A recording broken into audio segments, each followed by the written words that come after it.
Yang kalah dongkol, kata Pak Mahfud MD.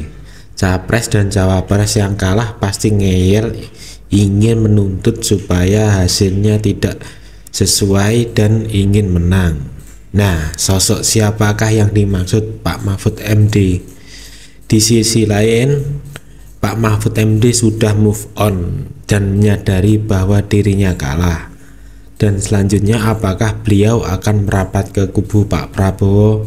Mari simak videonya.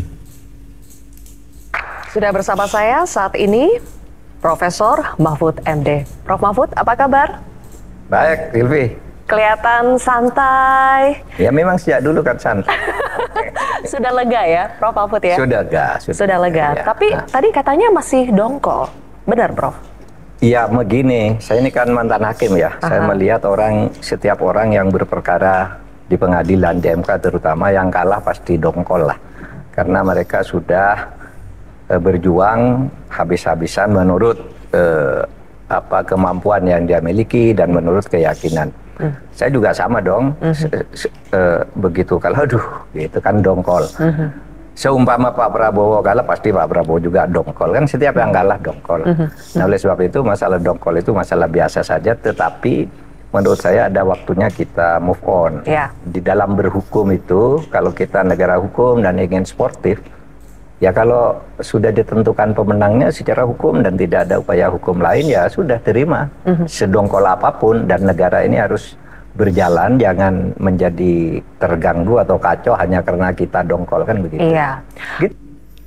Nah, kalau sudah kalah itu boleh dongkol, tapi jangan terlarut-larut.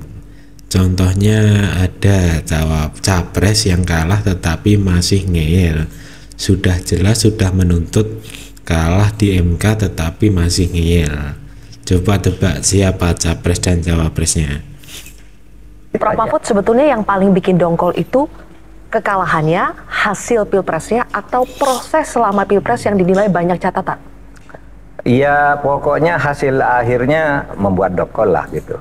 Tapi saya kira biasalah, semua yang kalah ya begitu. Semula kan yakin menang semua kan. Punya potensi, merasa punya potensi besar untuk menang. Bahwa kemudian harus ada yang kalah ya dongkol aja, enggak apa-apa gitu. Silakan dongkol gitu.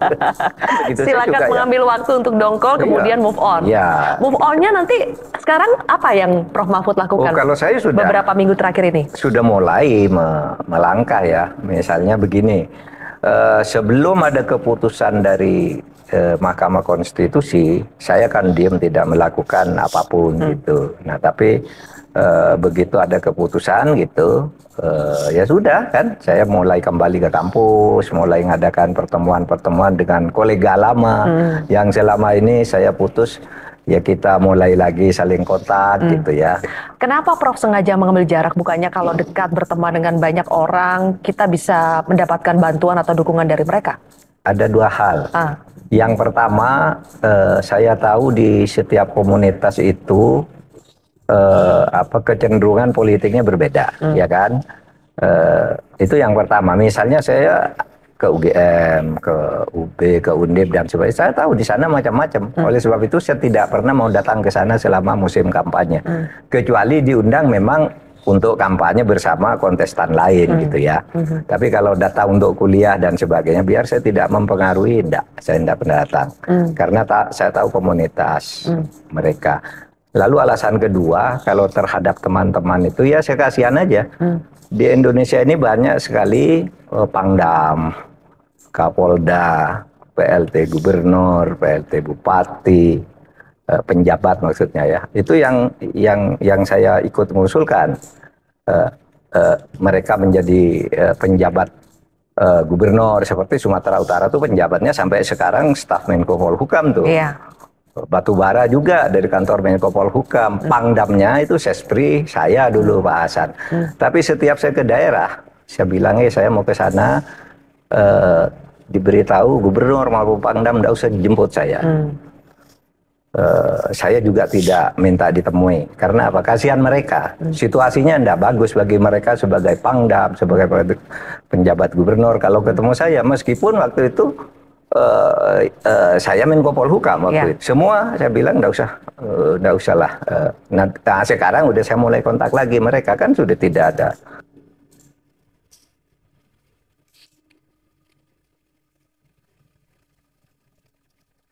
Nah, Pak Mahfud ini sosok yang teliti dan bersih sekali.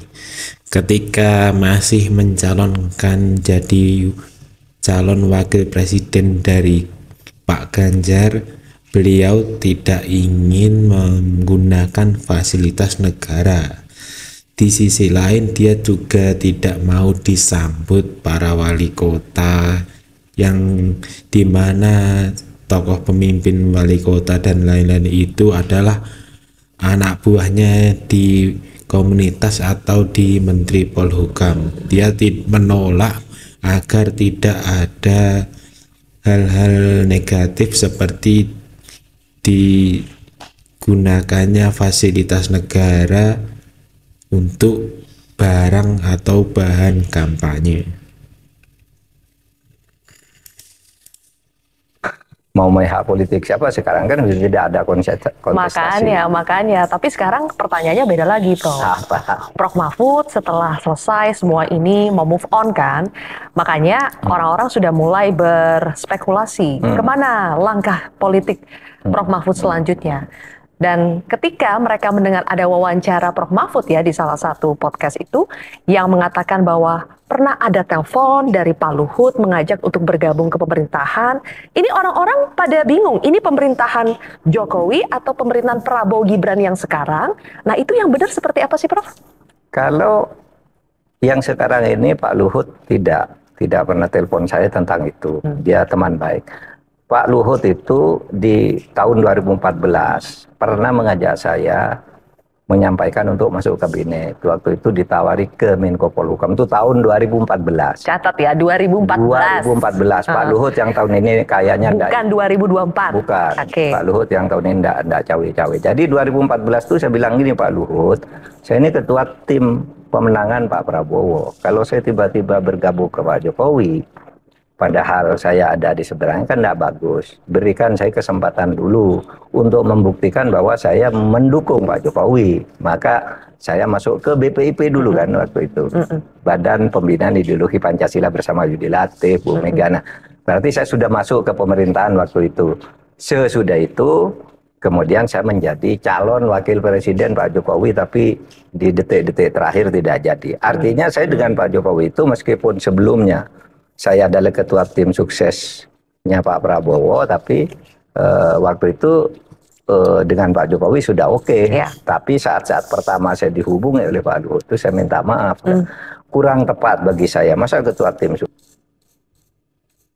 Nah, bisa dilihat bahwa Pak Mahfud MD dulu tim sukses dari pemenangan Pak Prabowo bisa bergabung ke pemerintahan Pak Jokowi. Bukan tidak mungkin saat ini yang Pak Mahfud MD sempat menjadi calon wakil presiden dari Pak Ganjar Pranowo bisa bergabung ke dalam kabinet Pak Prabowo yang meski berbeda kubu atau menjadi lawannya di Pilpres di 2024 ini. Suksesnya Pak Prabowo saya masuk ke sana. Saya buktikan dulu dong bahwa saya setuju ini dengan programnya Pak Jokowi. Gitu. Oke, itu yang 2014. Yang 2014. Sekarang kalau 2024, Prof, apakah sudah ada tawaran? Sudah ada telepon tidak? Pak Luhut, enggak. Pak Luhut kan saya bilang tidak cawe-cawe kayaknya di bidang ini. Prabowo mungkin telepon? Enggak juga. Belum ada, Prof? Belum. Belum ya? Dari orang-orang sekitar Prabowo mungkin Prof Mahfud yang sudah mulai mengajak bertemu halal bihalal. Oh iya, kalau gitu sudah biasa lagi sih. Saya kalau ketemu dengan orang-orangnya Pak Prabowo gitu. Bahkan memang semuanya teman, apalagi saya mantan Menko Polhukam kan. Ya biasa saja gitu. Oke. Kalau begitu pertanyaannya begini, Prof. Apakah sikap yang sama yang Prof ambil di 2014 itu akan Prof Mahfud kembali terapkan di 2024 kalau seandainya ditawari untuk bergabung dalam pemerintahan Prabowo Gibran? standar etik yang saya pakai, kalau dalam pemilihan presiden itu, orang yang diberi jabatan-jabatan berdasar hak prerogatif, seperti menteri dan lain-lain, itu menurut saya seharusnya orang yang mendukung. Dia sudah punya keringat politik, gitu ya. Itu punya keringat politik. Nah, itu standar etik saya. Tetapi kan konfigurasi politik menurut saya masih akan berkembang ini ke depan. Tapi saya punya standar etik seperti itu. Saya tetap akan berjuang untuk demokrasi, keadilan, dan penegakan hukum. Dan untuk itu yang saya lakukan sekarang apa untuk itu? Saya sudah mulai ngatur jadwal kuliah di kampus-kampus. Saya sudah mulai aktif di berbagai diskusi-diskusi civil society yang ini untuk bicara masa depan hukum Indonesia. Karena begini Silvi, saya ngeri melihat Indonesia masa depan ini ya. Kalau tidak dari sekarang disadari, satu, setiap ada kontestasi politik, lalu hukum diubah disesuaikan dengan kebutuhan politik. Itu kalau terjadi setiap pemilu hancur kita ini kan. Hukum diubah sesuai dengan kebutuhan politik. Kemudian antara penjahat dan pejabat berkolusi. Yang satu membiayai, satu mengoperasikan politik. Wah, itu masa depan bahaya itu. Akan timbul saling pengkhianatan di antara mereka. Dan itu membahayakan negara. Sementara yang mengawal hukum, cara kita berhukum ini, sekarang kita tidak jelas. Ini hukum kita ke depan mau diapakan. Seperti sekarang itu, misalnya Mahkamah Konstitusi sudah tidak dipercaya orang sudah. Bahwa orang ikut ya karena aturnya begitu. Tapi orang sudah tidak berharap lagi. Nah, siapa yang mau memperbaiki ini ke depan? Saya bayangkan ngeri. Besok setiap ada pemilu, jabatan-jabatan politik ditambah. Karena banyak yang dukung dijanjiin jabatan semua. Dan itu bahaya. Pak Harto aja dulu tidak pernah begitu kan. Nah, itu menurut saya harus ada yang ngawal dengan ketat agar negara ini tidak hancur. Dan kalau begitu terus kan, ya kapan kuatnya negara? Memperbanyak jabatan, ya atau mengubah aturan hukum setiap mau ini gitu. Atau hukum yang seharusnya diperbaiki dibiarkan karena ini ada kepentingan politik gitu. Sehingga perubahan-perubahan hukum itu hanya tergantung pada selera politik. Ini sangat berbahaya menurut saya bagi masa depan bangsa. Dan apakah ini kalau Prof. Mahfud punya kesempatan akan Prof. Mahfud sampaikan langsung ke Pak Prabowo? Ya, saya sudah sampaikan lewat Anda kan bisa juga. Iya kan? Nah, ini bahayanya Indonesia tentang masalah hukum. Banyak pejabat yang berkoalisi dengan penjahat. Kata Prof. Mahfud harus diberantas. Semoga Pak Prabowo nanti bisa mengajak atau memasukkan Pak Mahfud MD ke dalam kabinetnya dan bisa membersihkan semua masalah-masalah hukum di Indonesia. Saya sampaikan ke seluruh masyarakat ini agar menyadari ini. Karena sekarang kan masyarakat sipil juga sudah mulai, Pak, terus gimana harapan hukum kita ini ke depan? Kalau begini gitu. Pak Mahfud sudah di luar. Iya. Gitu kan, waktu saya mau keluar dari Menko itu kan begitu, banyak yang tidak setuju juga. Bapak tetap di dalam gitu. Tapi ada juga dorongan moral, secara etik, Bapak keluar gitu. Ya, saya ikut yang moral etik ini. Hingga detik ini Pak Mahfud menyesali tidak keputusan untuk keluar, resign dari jabatan Menko? Enggak, sama sekali enggak. Coba Anda bayangkan. Ya, saya tidak keluar misalnya. Terus saya orang yang kalah dan berbeda. Terus saya ketemu di kabinet terus gimana sih? Kan enggak enak gitu. Yang kedua, saya tidak menyesal juga. Karena ada yang bertanya, Pak Mahfud, Anda salahnya mau jadi cawapresnya Pak Ganjar. Seharusnya Anda kan tetap jadi Menko dan macam-macam lah fasilitas. Saya bilang, apakah Pak Mahfud menyesal seperti pertanyaan Silvi ini? Saya katakan enggak, saya justru merasa terhormat bisa menjadi calon wakil presiden yang dipanggil sendiri oleh Bu Mega dengan satu idealisme yang luar biasa.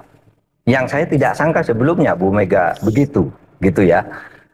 Karena kan gini, dulu orang tuh mau calon ke PDIP, Anda tahu sampai saya muncul itu. Kan isunya ramai si A, si B sudah keluar ini, sudah pakai iklan ini, itu pakai tim ini, tim itu. Saya kan enggak. Saya enggak sama sekali.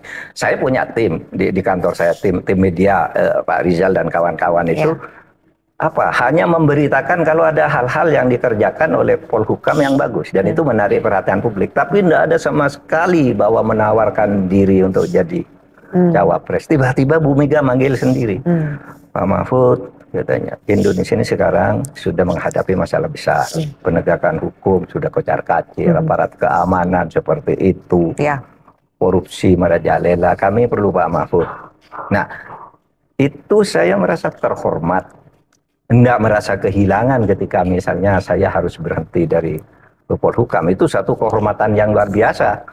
Orang menganggap saya bisa untuk ikut menyelesaikan masalah-masalah hukum, korupsi dan sebagainya. Sehingga saya pada waktu itu kepada Bu Mega saya setuju, dan sesudah pemilu pun saya ketemu dengan Bu Mega. Bu, saya lepas dari menang atau kalah itu tidak penting. Tapi kepercayaan Bu Mega kepada saya satu kehormatan yang tidak saya lupakan. Saya pernah menjadi cawapres, ikut kontestasi, dan yang terpenting idealismenya Bu Mega. Konstitusi harus ditegakkan, hukum harus dibenahi, korupsi harus diberantas, penegakan hak asasi itu harus benar-benar diseriusi.